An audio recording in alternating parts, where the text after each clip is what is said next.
বলিউড তারকাদের দেহরক্ষীরা কোটি কোটি টাকা বেতন পান এমন ধারণা পুরোপুরি সঠিক নয় বলে জানিয়েছে তারকাদের ঘনিষ্ঠ দেহরক্ষীরা। ইয়াসিন খান, যিনি একসময় শাহরুখ খানের দেহরক্ষী ছিলেন, তিনি জানান বছরে 2 থেকে 2.5 কোটি টাকা আয় করেন দেহরক্ষীরা। এমন দাবি বাস্তবসম্মত নয়। তার মতে বড় তারকাদের সঙ্গে কাজ করলে নির্দিষ্ট বেতন থাকলেও তা এত বেশি হয় না।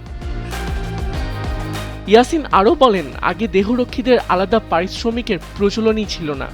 তিনিই প্রথম এ বিষয়ে উদ্যোগ নেন এবং পরে গৌরী খানের সঙ্গে কথা বলে নিজের পারিশ্রমিক নিশ্চিত করেন।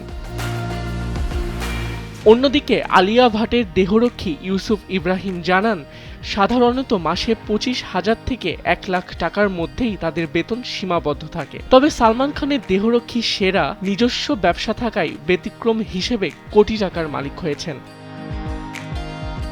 আবিদ খান, সময়ের আলো।